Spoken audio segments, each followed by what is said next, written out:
Hey guys, Tamara here. Another week of macroeconomics. So here we go. We're at our home page. We're going to begin our new session on economics and the environment. So that's real exciting. It's something that a lot of people were interested in when we first talked about economics at the beginning of the semester. And we're going to be looking at how economic activity affects the fragile biosphere of our planet and how the resulting environmental problems can be addressed. So we're going to start by watching a short video called Story of Stuff. And I'm not going to show this whole video to you now. But if I just go back here, there's a link. When you click on it, it'll take you right to Story of Stuff. And some of you might have seen this in the past. It was put together by the Tides Foundation back in 2009. So over 6 million views. And you can watch it with the subtitles on. And it's a really great scenario, just kind of showing how economic systems work, especially from an environmental perspective, where we're looking at waste, we're looking at power and government, resources, how they're being used,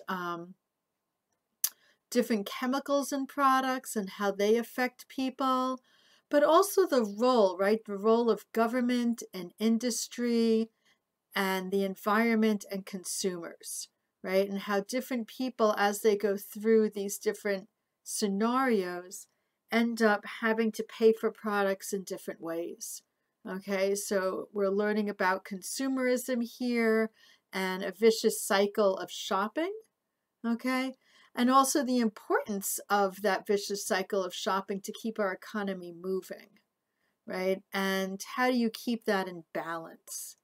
Okay, and then looking at some of the tools that have been used in the past to kind of make sure that she has folks a flat, are still shiny, things, sleek monitor. It matches her computer, matches her phone, even her pen and that's when we stand. start running She into looks like some of she's the driving in conflicts with Spaceship economics Central, and I look like I've got a washing machine on my desk. And we're able Fashion to is produce another more goods prime and example of this. services, earn more Have you ever wages, wondered why women's shoe purchase more heels go goods from and fat one year to services. skinny the next There's to an fat to skinny? environmental cost beyond that. Excuse me. So looking at that idea of how much is enough, right? What are the external costs of having For every a one lot garbage can of waste you put out on the curb, okay? 70 so garbage cans of waste were made upstream just to make the junk. For what we're doing here in this unit, and it's a very good demonstration of the environment and economics. Okay. Moving through there, we're also going to have another short video about COD, which I'm going to talk about in just a moment once we get into our workbook. Okay, and we're going to be continuing to work on modeling and see how feedback systems affect economic choices and the environment. Okay, so we'll have some familiar things that we've already worked on in the past. We're going to have some new things we'll be looking at too, and new ways of understanding our world, okay, and how we work along with it. So here's our list of things that are coming up. These are all on the module, and we'll start flipping through them. But we have our meeting tomorrow at 11:30, so don't forget. We also have a quiz from Chapter 2 that's due tomorrow, so just hand that in. And this is core lecture Chapter 20 that I'm doing right now. We have an assignment, okay, and I'm just going to poke into that so you guys see what's coming up because that's what I'm lecturing on. And it's looking at Core 20 and Core 20.1, okay, and it's from Workbook 2, our new workbook. So we're going to be working with that, and that's what I'll be talking about. If I go back to that home page and we just flip down a little more, we have David and Ryan are doing the current events today, and we're going to have them posted on a discussion. So if we just take a look at that, the way it works is both of them would post two different statements, right, with two different articles. And definitely attach the articles here.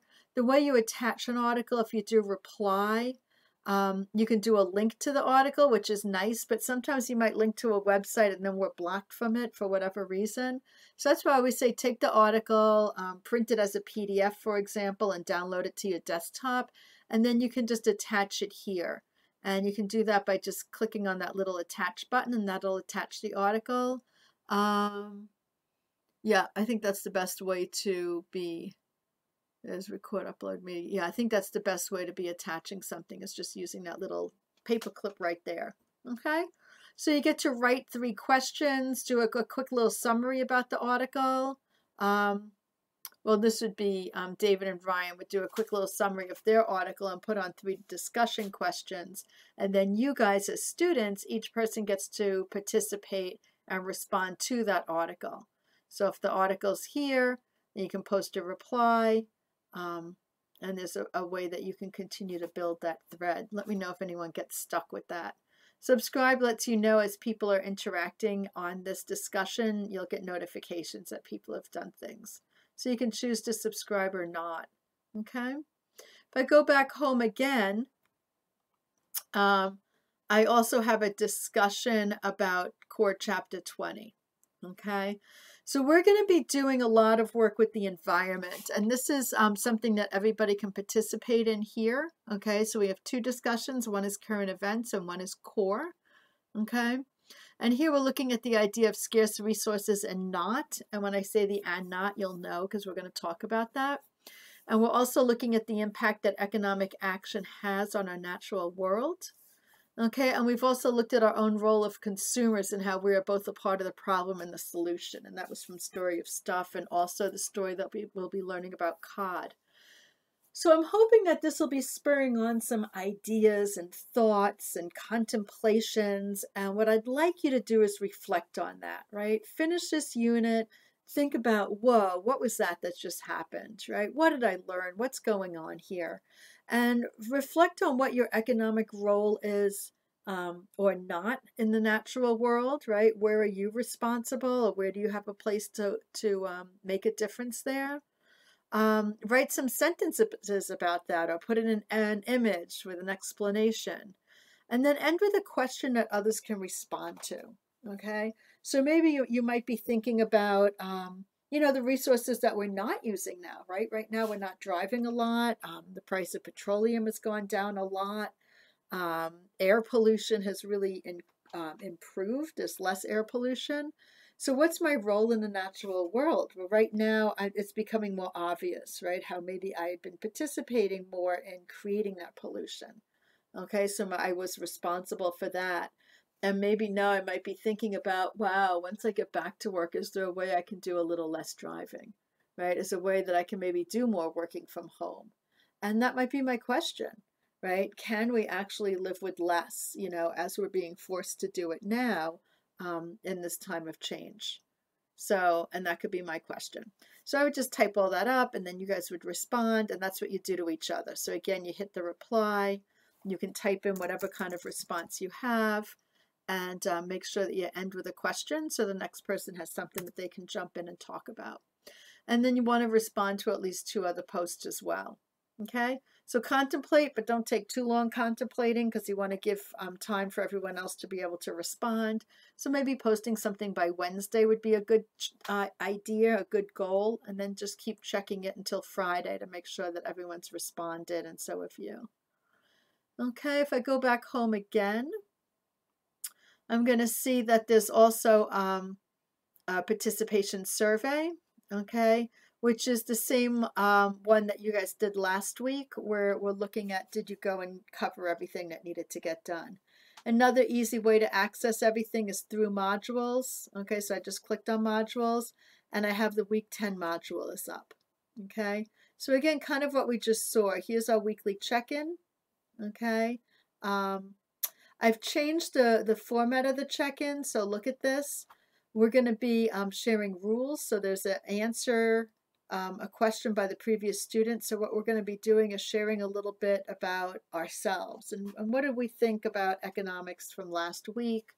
Tell us how you're doing, share an idea from our class materials, ask a question for the next student, and then ask that person to answer it. So maybe I'll say, Ryan, here's my question. I would send it over to Ryan, and then Ryan would have to respond. So this helps us pay attention during our live talk, okay, and also helps us to kind of include everybody in the conversation. Right, I wanted to remind folks I also have office hours, so those are always available for folks as well. If I go through next, okay, we have the quiz. Okay, that was up there since last week. You guys are familiar with that. So just get that in. And then here's our lecture. So what I'm going to be talking about today is going to be the core book and the core 2 worksheet. Okay. So let's go take a look at our core book. And we're going to be working in chapter 20. So when I click on that, it actually takes me to chapter 20. So here I have economics of the environment. And I'm going to be starting here. How does economic activity affect the fragile biosphere of our planet? And how the resulting environmental problems can be addressed. And when I go into my workbook, I'm looking at, I'm just going to go up to the beginning of this unit. Okay, so this is my new workbook that I'm using now. Okay, it's the second quarter. And I've given it to you guys as a Word doc and also a PDF. PDF so you don't lose your place in it, and the Word doc so you can type in it. Okay, so we use our reading process strategies, kind of reading through the core book first. We're only doing the first 3 units of chapter 20. And then I'm going into more detail, digging into it, taking good notes. Okay, the vocabulary is always in the core book, and you can find it at the back of the book, or you can find it within the book. Sometimes when you go to contents, I can do search, and I can even, no, I don't want to do that. I was going to say I could search for the word, but I don't want to do that. But I just go to contents, and I just go all the way down. Okay, there's my glossary. Okay, and in my glossary, I can find a lot of the vocabulary that we're looking for. Okay, so here I've already given you guys a freebie. Inflation is the rise of prices in accordance to the value of the goods that it can buy. And the way that inflation is actually measured is by literally looking at how much a cart of groceries cost in the store. So what would an average family's grocery cart be filled with? Maybe milk and eggs and bread. And they actually take an evaluation of what's the average cost of a cart of groceries. So I'm just going to type that in real quick so we can get that nice little visual there. Okay. And that's what we look at it for inflation. Okay. How much did it cost me to purchase this cart of groceries in 1996? How much did it cost me to purchase this cart of groceries now in 2020? And then the difference in price is going to be the rate of inflation. Okay, so how much that price has gone up or gone down is going to show me how much the value of that dollar, right, has changed based on the goods that it can purchase. Okay, so if I go back to my workbook, all right, and I see that inflation is the rise of prices in accordance to the value of the goods that it can buy. Okay, but what does inflation adjusted mean? Okay, and what I can do is I can take a look in the glossary of my book. Okay, let's go back to my book, and I can look for inflation adjusted. I can also do a search if I do a Control F.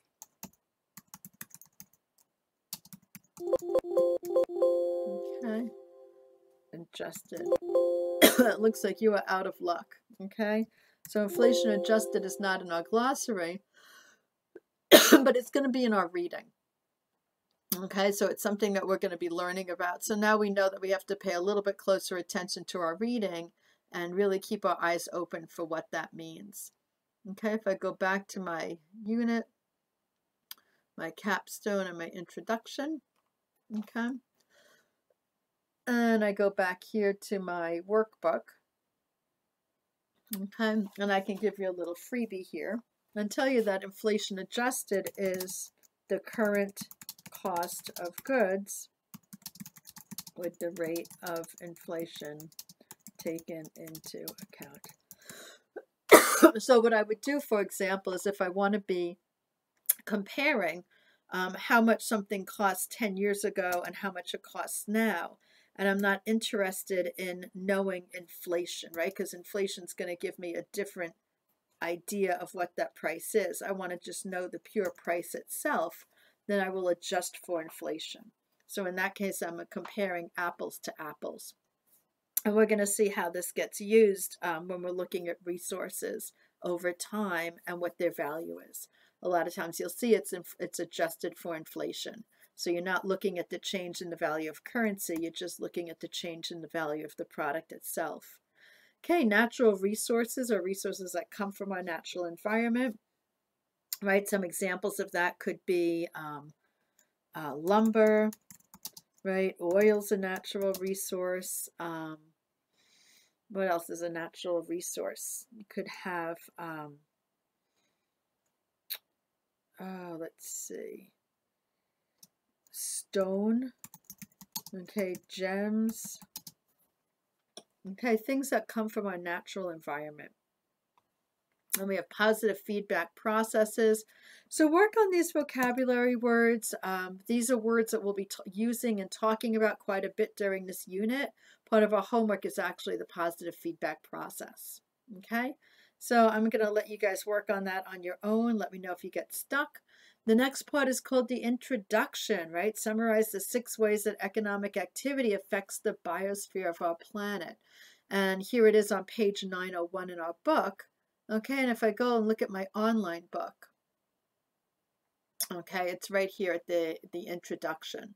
Okay, and here I have the 6 ways, right? Production and distribution of goods and services unavoidably alter the biosphere, right? So unavoidably, so meaning like it's going to happen no matter how much we try to mitigate or have it not happen, it's still going to happen.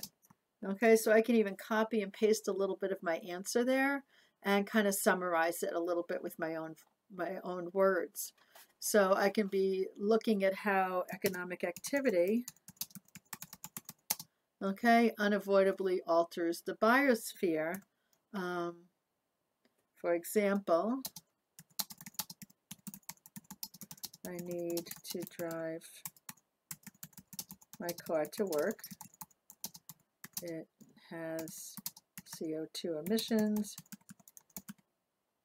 Okay, and that leads to global warming, right?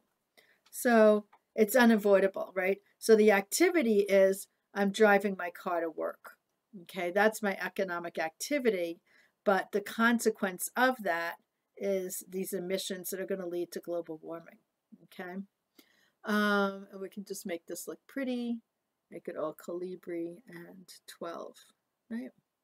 Okay, so same thing, summarize, look at what's there, but then put it into your own words, and talk about the different ways that the problems can be addressed. So let's go take a look at some of the more things they have. Climate change results from economic activity as a major threat, right, to future human well-being. Okay, well-designed policies can implement the best cost ways of reducing damages. Okay, some of the policies use taxes or subsidies to alter prices. Okay, so if you have a tax on gas and it's more expensive, you might be less likely to be driving around for fun on the weekend. Okay, because it's more costly to do that, and that's a strategy they use in Europe. There's very high taxes on petroleum there. Or subsidies to alter prices, right? So people internalize the external environment effects of their production and consumption decisions, right? So sometimes you don't really know the full price of what something's cost because there's other things that are changing that. Cotton, for example, has a lot of subsidies on it to keep the price, relatively stable, because if we grow a lot of cotton, for example, here in the United States, we could make it very cheap. But if we make it very cheap, then it's not worth the farmers growing it, right? So we're always looking at that balance, okay? And we're going to talk about that a little more, some of the tools. When we say policies, who is it that's implementing those policies? And that's going to be government players. So we're going to start moving towards looking at the role of government in economics and looking at some of the tools that government has in affecting how people's behavior plays out. Okay, so we have there's also policies that can prohibit or limit the use of environmentally damaging materials and practices. One example of that was the use of chemicals that would affect the ozone layer. Okay, back in the 70s, it was very popular to have aerosol containers, and the aerosols themselves would actually eat away at the ozone layer and bring more damaging radiation to the earth. And there was a ban that those materials couldn't be used anymore to actually help to improve that hole in the ozone where it's not as much of a problem as it once was. Okay, and that was a prohibited, right, use of those materials. Some environmental systems exhibit processes of degradation, okay, in which substantial and hard to reverse environmental damage occurs abruptly. We can think about the fires that were in Australia and even California. Okay, you can have policies that can avoid those types of processes, right? So if we'd had forestry processes where we're cleaning out the forests, making sure there wasn't a lot of underbrush, or looking at different ways that we could have electrical lines go through areas that were more susceptible towards burning, we might have been able to have prevented, right, some of the fires in California. Okay, so but who would do that, right? It's not something that we would just do naturally on our own. There would have to be some policy, right, that would have to say this needs to get done in this kind of way, and enforcement. Okay, and then the last thing we're looking at is evaluating these policies raises challenging questions, right? Well, what if I did have a policy in California that the forests needed to be thinned and I couldn't have a lot of underbrush to protect, to prevent big burns from different areas. So let's say that was my policy and I spent a lot of money paying all kinds of people to clean out those forests so I didn't have all that underbrush, and then I never had a fire. Right? So taxpayers are not going to be happy that I just spent all that money for nothing, right? Because we never had the outcome that we were trying to prevent. Okay, we could say, well, it was because we were prudent and invested the money well and cleaned up the forest so they didn't burn. Or some other people might think, well, it never had to happen in the first place. Look, there was no fire. So that's challenging, right? When you're looking at how am I going to be mitigating problems if they're not there yet, right? And what's the cost of valuing our natural surroundings and the well-being of future generations, right? So some difficult questions there. This is an interesting story here in 1980. Okay, we have two folks. So if we take a look at our book, let's just jump in here. So here's our summaries, right? 6 ways that economic activity affects us. You guys can write them down. Now we're moving into something called commodity prices, okay? And what we're looking at is how do market events affect global commodity prices? And a commodity is something that's sold as a good, okay? It's something that's traded. So if we take a look at our book, let's go over here. We have this guy, Paul, and we have Julian, right? Julian's the economist and Paul's the biologist. And Paul said, with this population rising, mineral resources are going to be pretty scarce, right? There's so many more people on this planet. Everyone's going to need something. Metals are going to be the place to invest in because they're going to be hard to come by, right? As so many people need so many minerals. And Julian, the economist, said, no, humanity will never run out of minerals because high prices would stimulate the search for new reserves, right? So they're looking at a basket of 5 commodities. They're looking at copper, chromium, nickel, tin, and tungsten. Okay, so these are all metals that are used in industrial production to make light bulbs and cars and, electrical wires, all different types of items, goods and services that people would want, a growing population. So let's see who's going to be right? Is Paul right that, so many people are going to want these things that this stuff is just going to get expensive? Or is Julian right, where he says, yeah, it's going to get expensive, but we're going to find a substitute. We're going to find something else instead. And those metals aren't going to be quite so important anymore. So they put a bet down. They each bought $200 of the 5 commodities total. Okay, total wager of $1,000, right? Because we had 5 commodities. And if the price of the resources went up faster than inflation over the next 10 years, Simon would pay, Julian, right? Julian would pay Paul the difference between the inflation-adjusted price. There's your vocabulary word. When I click on that, it tells me exactly what it means. Okay, the price that takes into account the change in the overall price level. If the prices fell, Ehrlich would pay Simon the difference. So what do you think would happen? Global population increased by 846 million in that time.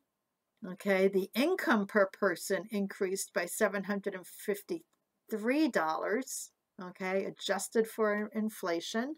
So you have more population, more money. Sounds like they'd be buying more minerals, and those minerals would be pretty expensive.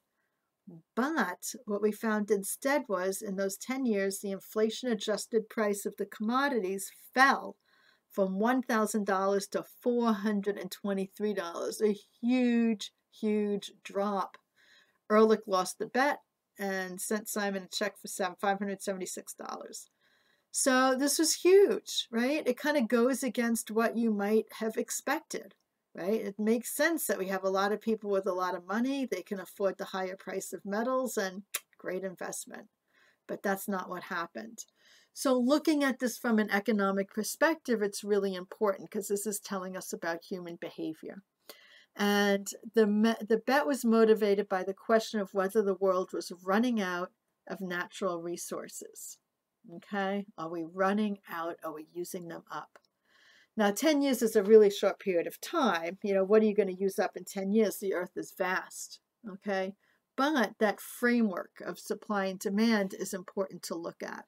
Okay, so when we're looking at commodities like copper and chromium, okay, they have an inelastic, a very steep short-run demand and supply curve. Okay, so what that means is they can change quickly.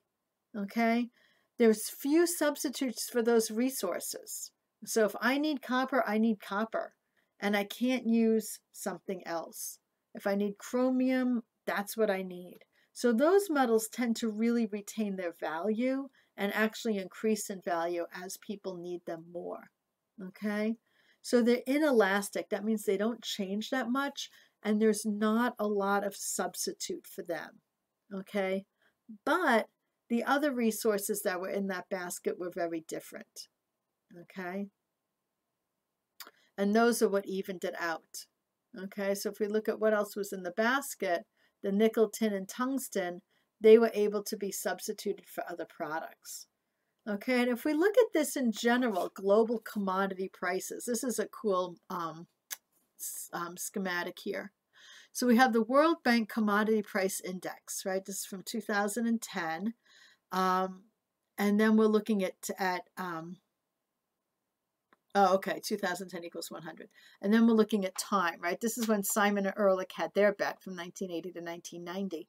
But if we just look at from 1960 to 2010, these are all commodities, okay? And we can see the different things that happen. Suddenly commodities are kind of, steady, and boom, we have this huge rise in price. And what is it? It's the first oil shock. Okay, so in the mid 70s, the price of oil went sky high. Okay, but commodities overall dropped. So what happened was people were looking at substitutes, right? That's when people started using natural gas to heat their houses instead of oil, using propane instead of oil, right? Starting to develop electric cars. That was a little bit early, but people were changing and looking at other alternatives that weren't oil. Okay, and sure enough, prices went down as people switched to other less expensive commodities. All of a sudden, boom, again, we see in the 80s the oil shock. Okay, another one, prices are starting to rise again, and now they're going back down. And this kind of 40 line right here is really a sweet spot, right? Until 2000. In 2000, we had something really different, right? Our Chinese economy takes off. There's more people playing in the market, more use of commodities all over the world. And then here we have a global financial crisis. So commodities are going up, up, up. Everything's getting more expensive. But now they've gone back down again. And we're seeing them going back down again. Okay, so that's interesting because we would expect all this time, as more and more people are on this planet and more wealth is being generated, that it would just be a nice, easy, straight up line. And that's not what we're seeing at all. We're seeing this up and down and up and down. And that's because of this idea of substitution. Okay, consumers will substitute away from copper to other raw materials. Okay, for example, in our fiber optic lines, we don't use copper anymore. We use fiber optics. And plumbing, there's not a lot of copper used. People use PVC. Okay, it's because of the price. Okay, copper is expensive. As prices of copper begins to fall, firms cut down on new extraction investments and consumers demand more copper. So we see this as something that's dynamic, right? So as I'm going and building my houses and using my PVC pipe, and I've switched over to fiber optics and people aren't using copper that much, okay, then the mines aren't going to be pulling that much out. Okay, kind of nice for the earth. It gets to relax for a moment. Okay, but then suddenly there's not that much copper anywhere, and copper starts becoming more valuable. Okay, consumers demand more copper, and then the prices go back up. Okay, so we have this ratio, right? It's in this way we don't run out of reserves because we're always looking at substitutes and alternatives, and we're also very motivated by what's accessible and how much it costs. All right, and then over the last 200 years, prices for mineral resources haven't changed much, even though our extraction has increased dramatically. Okay, so again, the prices don't always reflect the quantity of what's available. It reflects more the demand of what people need and how they're using it. Okay, and this indicates the supply of many raw materials in the Earth's crust. Natural resources, okay, there's another vocabulary word, is vast, right? We have lots and lots to choose from. Okay, so if we take a break from that and look over in our workbook, there's that question. According to the core book, will we ever run out of our overall natural resources? Why or why not? Okay, so you guys get to talk about that. Talk about how the market affects global commodity prices too. Okay, so we have these ideas of supply and demand, influence how much product is extracted and used, and what is substituted. Okay, so that's just to give you a little bit of a start on what you might be thinking about for that particular answer. Okay. All right, and if you ever want to go back and look at that again, just hit pause, rewind, and boom, you'll see it. All right, so then we have, can we run out of a single natural resource? Why or why not? Okay, so those are all the things that we just talked about. Okay, now you get to watch another video, okay, because here we are going to be running out of a natural resource. Okay, so before I give the whole thing away, let's go take a look at what that video is. And you will watch this on your own. It's kind of funny. But it's also very good. Okay, it goes fast, pay attention. But as we go through this scenario, we're actually talking about fishermen and we're talking about cod. Okay, so once upon a time, we had a lot of cod that were available for people to eat. Okay, we can see a little puppet show here. Okay. And there was a lot of fishermen that were fishing that cod. Because of the new technologies between 1958 and 1977, the catch of cod reached all-time highs. Most of it was caught by the non-Canadian. And there was different countries that were working on this because the cod was being fished between two different continents. If I go back here a little bit more, and you'll have to watch this whole thing to really learn it. But basically, the cod goes back and forth between U.S. and Europe. And Grand Banks once supported one of the largest stocks of cod in the world, now mostly gone from overfishing. So as we're in the looking Barents at Sea, the same fish, same overfishing problems, but today, they still have their how we fish. protect this So population what needed to so it change doesn't in get Canada? overfished, we're going to see there's a lot of things that can make it complicated. Okay, when we're looking at different countries and their policies, and it was mostly Canada that were involved in this. So take a look at this, and one of the big things that we learn about here Banks were still outside is, Canadian how do you control, define rather than where conserve the the end of your resource territory is? country they What bordered. happens when Only you two have areas new of the and Grand improved Banks were still methods outside of Canadian fishing, control, more but rather than efficiencies? conserve the resource, Okay, and if we take a pause here and just look at what's going on, we're looking at how much cod the Canadians are catching, and then how much cod the non-Canadians are catching. And we have this 200-mile zone, and where we have a fishing ban. Right? So people are monitoring these populations because they have an economic value, but they're not valuable if they're not there. So that's what the story is going to be telling you about. And you know, what happens when, kind of like back to Malthusian, right? When we're talking about the deer and the wolves, right? In this case, the wolves are the fishermen and the deer are the fish. Okay, you have too many fishermen out catching the fish, what's going to happen? You'll have no fish. If there's no fish, you're going to have less fishermen, right? Because there's nothing for them to catch. And then little by little, the fish will come back.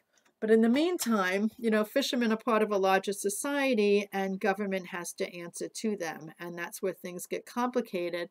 And again, we start looking at things such as policy. Okay, who's monitoring what the fishermen can do? And how are they helping those fishermen take care of their livelihoods if they're being limited in how much fish they can catch? And then who has the unfair advantage if one country is limiting their fishing more than another country? And the one that's not being limited is then earning more money. So there's a lot of dynamics that we're going into here. And we're looking at this idea of the maximum sustainable amount of fish that we can still have to be able to have healthy population. And once we don't have that maximum sustainable amount, then we lose the fish, right? Because the fish need to be able to go through their cycle of maturing, having eggs, raising babies, escaping predators. And if that cycle can't happen, then you're going to be losing your natural resource, which is the fish.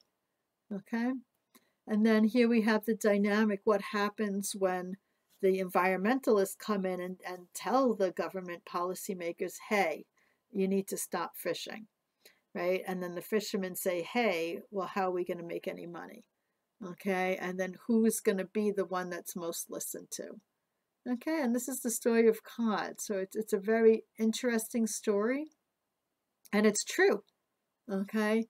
And it looks like a doesn't really have a happy In the decade ending after for the everybody. decline, the Norwegian government cut basically all subsidization of the fishing industry to reduce overcapacity. Finally, in Norway, the fishers had... Okay, and it's going to help you understand more what we're talking about here in our book. Okay, and here we are looking at the Grand Bank schooner, the Blue Nose, okay, which is where back in the day they used to go and fish their cod. Okay. And here we have an example of the Grand Banks cod fishery in the north of the Atlantic Ocean. Okay. All right. Okay, you guys can take a breath, stand up, do a stretch if you need to do that. Do your breathing, hands up, hands down, shoulders up, shoulders down. Okay. And so if we're looking, I'm going to give this away a little bit. The fishing industry in the Grand Banks died, and so did the fishing towns. Okay, and here we're looking at the quantity of cod caught over 163 years. Okay, and what we have is this huge, you know, from the 1850s to the 1950s, like for 100 years, we had a pretty steady supply of cod. But then what happened was new technology came. Okay, and with the new technology, the industrial fishing, suddenly that equilibrium of fish regeneration was lost, and the fishing became too efficient where the fish could no longer reproduce. Okay, and then boom, we see the populations disappearing as here the fishermen caught a lot of fish, but they caught so much fish that there were none left to repopulate. Okay, and now we actually don't have cod. All right, so rapid changes like this are referred to as an ecosystem collapse, okay? And it's a result from environmental vicious circles, okay? So this is a story with cod, but this is a story that happens again and again and again in all parts of the world and even in our own lives, okay? Here's how we model it. Remember how economists are always loving the models? Okay, it saves us from writing paragraphs and paragraphs of explanation. We can just draw a picture and say this, okay? And what we're looking at here, another vocabulary word, okay, positive feedback process, okay? And you want to be careful with this because positive makes it sound like it's good, okay? But positive, what it's meaning is it's perpetuating. It's making this happen more and more and more, okay? So that's what we mean when we say a positive feedback process. So in this case, the positive thing, the thing that's happening more and more and more, is forests being reduced. Okay, so I'm losing more forests. That's my positive feedback. Okay, so it's not positive that I'm losing forests, right? That's not a good thing. But what's happening is this system here is causing the forests to be lost as opposed to being grown. Okay, if they were growing, then it would be a negative feedback. Okay, but here we're reducing forest area. We're having less and less and less. Okay, so what happens then is the reason why this is happening is we have this deforestation. Okay, so farming reduces forest areas. The farmers are cutting the trees down. Okay, now because the trees are down, we have less rainfall.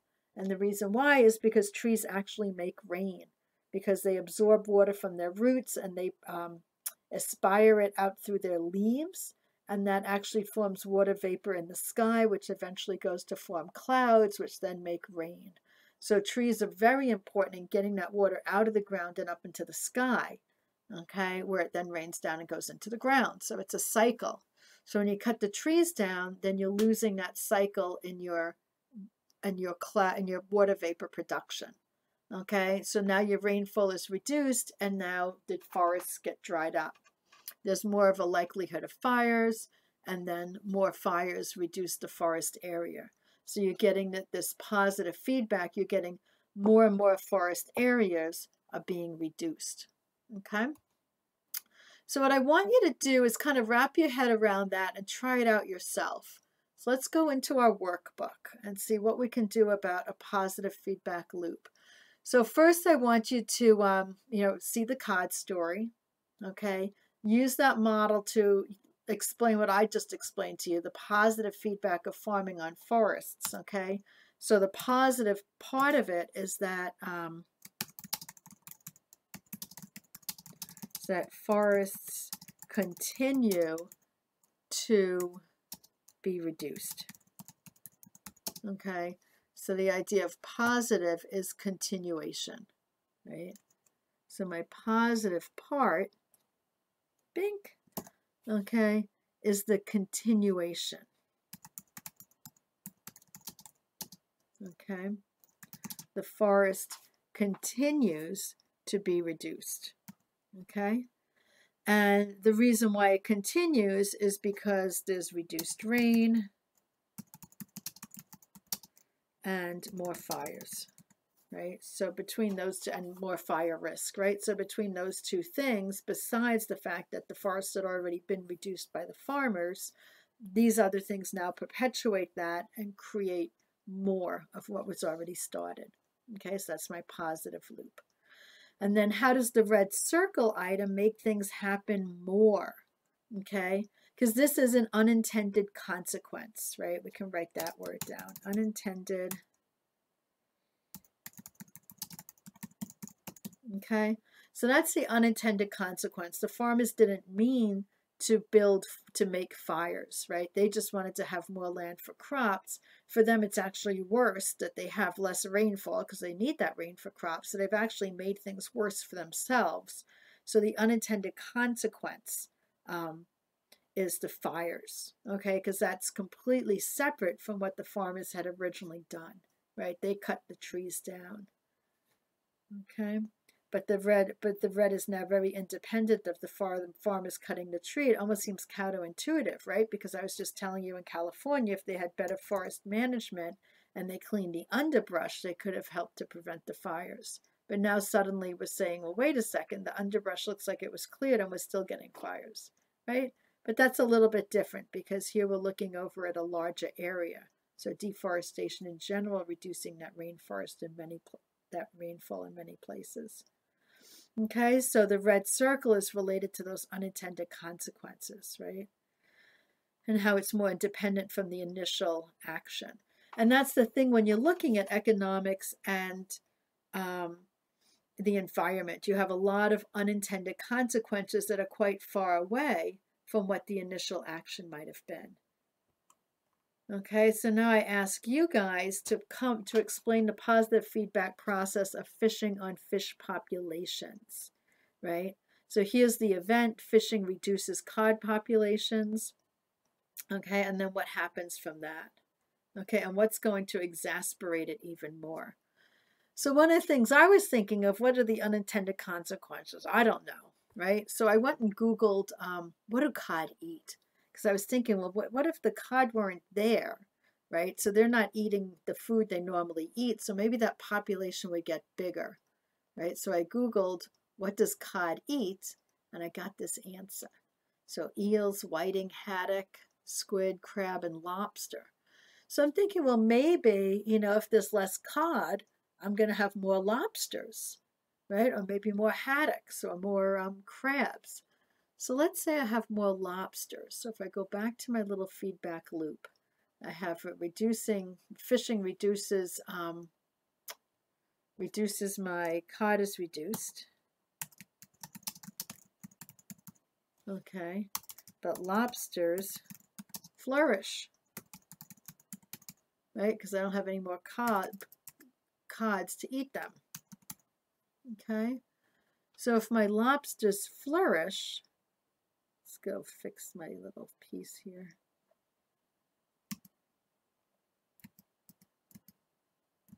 I'm trying to make that look pretty.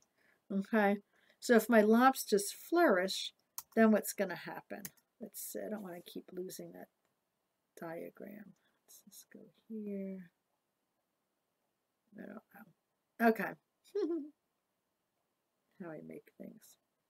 Okay. So if my lobsters flourish, then I'm going to have a lot more lobsters. I wonder who eats lobsters. Let's go take a look at this. Who eats lobsters? Okay, so what are the main predators?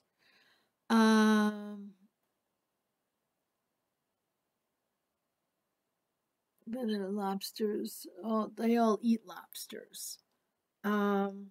Okay, cool.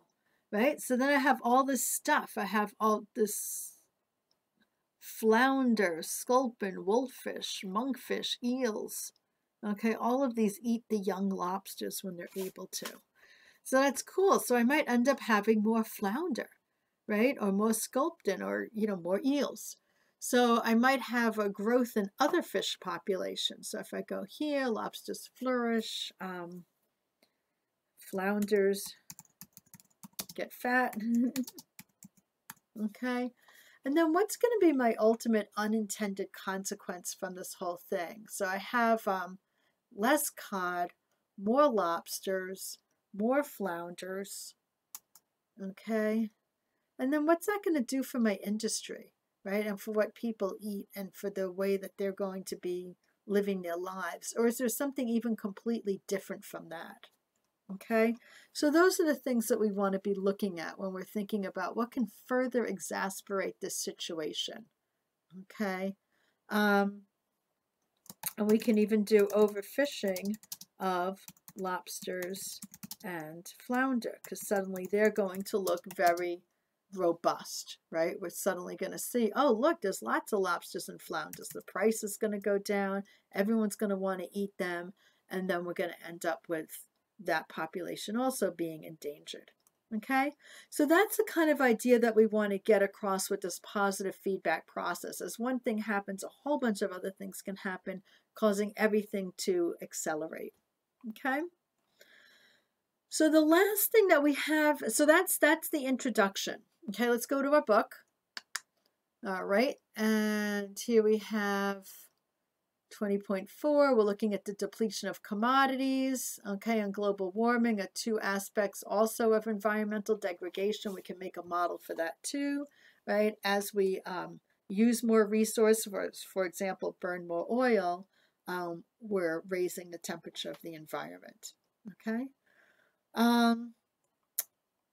Going forward, we have 20.1, and we're actually going to go all the way up next week, just in case you guys were wondering. We're going to do 20.2 and 20.3, climate change and abatement, which is a really cool concept to look at. But in the meantime, let's stay right here. So 20.1, now this is what we're working on here. This is a capstone unit.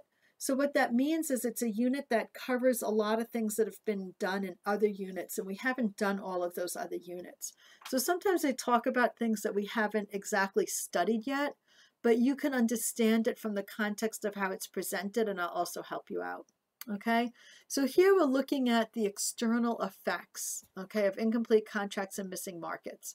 So what we're looking at here is from Unit 1, which you guys were all in. Okay, we saw how economic activity takes place within the biological and physical systems. Okay, and it's embedded within society, and it's all an ecosystem that works together. Okay, and if we take a look at those models, I put them right here in our book. All right, and here it is. You guys get to figure out what does Figure 1 and 1.12 from Unit 1 tell us about the relationship, right? Here we're looking at the relationship of our economy with the larger world. Okay, so we're looking how this is embedded right in the middle of it, right? It can't be separated out. And here in this model, we're looking at how the biosphere really envelops everything that's happening, where firms and households are exchanging goods and they're creating pollution and they're using materials, okay? And they're providing labor and machinery, and all this stuff is happening, but it's all happening within this context of the biosphere and the physical environment, okay? So the next question we have is human decisions affect others at a cost or a benefit, which can lead to a market failure and the poor use of resources. So we're looking at some vocabulary terms here and how we can understand this economically.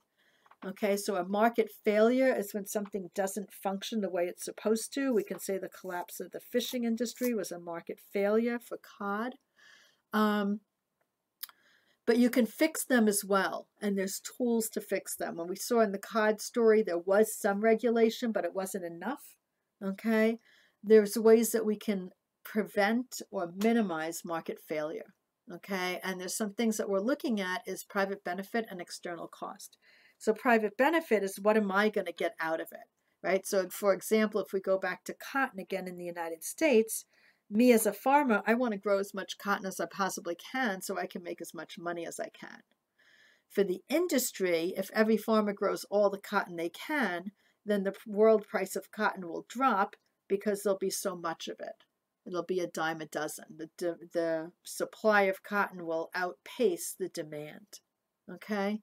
So my private benefit of planting a lot of cotton so I make a lot of money has an external cost. Okay, the external cost is what happens outside of me that's as a result of my action. So the external cost would be the value of the individual per pound value of cotton falling, right? The value of cotton as a market product being less. Okay, so my external cost would be I'd have to work a lot harder to make the same amount of money I would have made if I'd just grown a little bit of cotton when the prices were relatively high. Okay, and when we're looking at that internationally, you know, things get really complex. So let's take a look at that. And here, international flight, we're actually talking about airplanes. Okay, so here we have a decision. And if you guys want to follow along in the book, I'm just going to go right here. And this comes right out of our book. Okay, and this explains it a lot more. So definitely read this chapter in a lot of detail. It's going to tell you what I'm just kind of briefly introducing to you. And then we're done. Okay, so we're almost there. Hang in there. All right, so if we look at the book, we have this decision. I'm going to take an international flight. Okay. How does it affect others? Well, it's going to increase global emissions. Okay, because airplanes burn a lot of fuel. What's the cost of the benefit? Okay, well, it has a private benefit in that I'm able to go where I want to go. And it has an external cost. I'm destroying the environment in the process. The market failure that's a result of that is the overuse of air travel, right? Because it's so easy to do. You know, everybody wants to go everywhere. So I'm just going to go use it a lot. And that's my market failure. Okay, I'm destroying the planet by my private benefit. How am I going to fix this? Well, I can have taxes. Right? If I put taxes and flights become more expensive, then maybe people will think twice. Maybe they'll take the train. Maybe they'll just do a Zoom. Or I can do quotas, right? Maybe I can say, well, you know, American Airlines can only fly, you know, 1 million miles a month. And if they fly 1,000,001, then they're going to be suspended, or they're going to be fined, or they're going to be penalized. You know, I can come up with different reasons of ways to enforce those different quotas or taxes, right? So that's a possible remedy. The terms applied to this type of market failure is considered a public bad. Okay, it's something that damages the world for everybody, and it's a negative external effect. All right, and so my question here is, I want you guys to be talking about this a little more in these economic terms, right? What's the private benefit of flying? What's the negative external effect of flying? Okay, what I just talked to you about. The next ones, we're looking at how human decisions affect others at a cost or benefit, and can also lead to a market failure. Okay, and then failures can be addressed using different tools, also known as remedies. Okay, how can you fix this once it's already been done? So let's go take a look. So with this one, we're kind of looking at the cost or the benefit. With this one, we're looking a little bit more at the remedies. Okay, and here we're looking at pesticides, right? So here I am, let's say I'm a farmer, I'm using a pesticide, it goes in the waterway and goes into Lake Champlain, kills a couple of fish. Affects others by causing damage downstream. I'm happy as can be as the farmer, my crops have no bugs on them. So I get the private benefit, but there's an external cost. The market failure is the overuse of pesticides and overproduction of the crop for which it was used, right? If I didn't have so many crops, I wouldn't be using so many pesticides on them.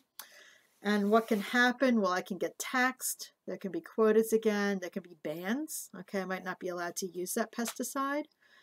And there could be bargaining, right? I might be told, well, you can use it, but, don't use it at this place or at this time or when it's going to rain, or, there might be some kind of way to kind of work around it.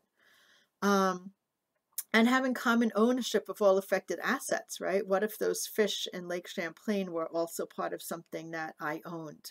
Okay, I'd be less likely to be poisoning them if I had a stake in a fishery at the mouth of that river that goes past my farm and into Lake Champlain. Okay, and then the terms applied to this type of market failure would be a negative external effect, also known as environmental spillover.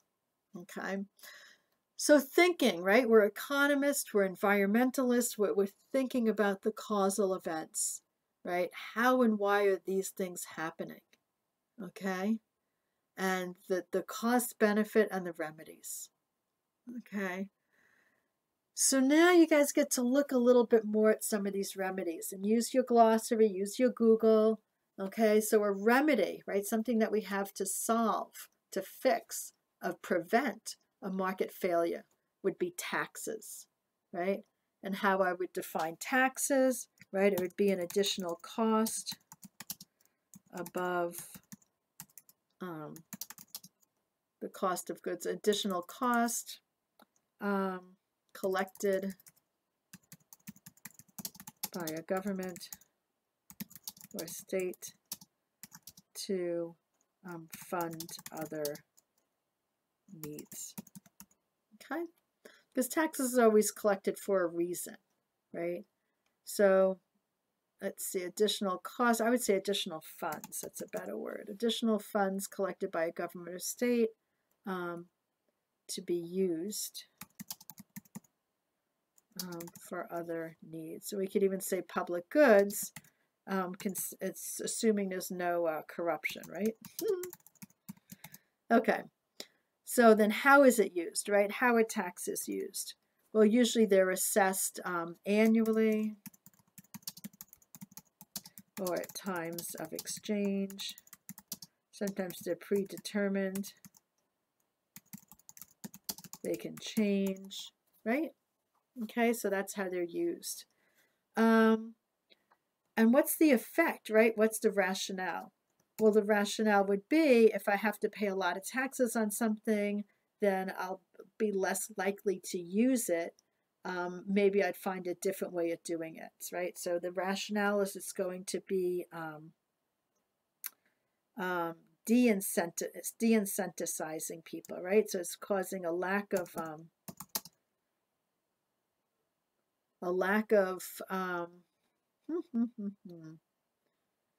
what do I call that? It'd be kind of buying in with that supply and demand too, right? Where it's increasing the price of the goods, right? So increases costs of business and leads to a slowing down, a limiting, or search of other options. Right? Okay. All right. And then if we were to look at quotas, right? What are quotas? Okay, so quotas are limits on what can be produced or sold, right? Okay, so maybe you're only allowed to extract 1 million gallons of oil per week. All right, so that's going to be your quota. Once you reach your quota, then you can't do any more. Maybe you'll be fined, maybe you'll be closed down. Okay, so that's how quotas work. All right, then we have something called bans, right, where something is just completely not allowed, right? And you just aren't able to use it at all. Okay, sometimes it's short term. Okay, and sometimes it's long term. And it kind of depends on the situation. Okay. Bargaining is exactly what it sounds like, negotiations. Okay, so a lot of times you might have a mediator, and it's, you know, two people on either side of a table kind of figuring out, all right, this is the problem we have. These are the reasons why it's happening. This is your role in it. What can we do to make this all better? Okay, where we don't have to go to the extreme of bans and quotas and taxes, but maybe we can voluntarily come up with something that's going to work. Okay, and then think about how this can be used and what kind of rationale it's going to have, right? Well, the rationale with the bargaining is kind of coming to that win-win situation where everyone is benefiting. And also giving up a bit too, right?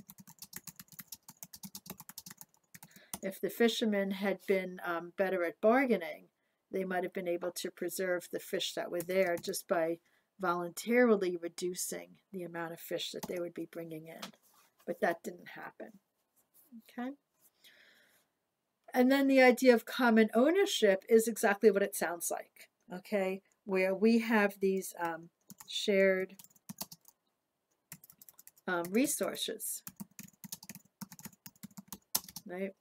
If I have a community garden filled with tomatoes, right, it's going to be hard for one person to take all those tomatoes all by themselves, right? We're probably going to want to share them with each other because it's our garden all together. Okay, so the rationale of how that's going to work is that people want to preserve things for their own self-interest, and if it's all of their interests together because they all own it, then they're all going to have to work together in a more positive way. Right? So that's the idea of shared ownership. Benefit, and also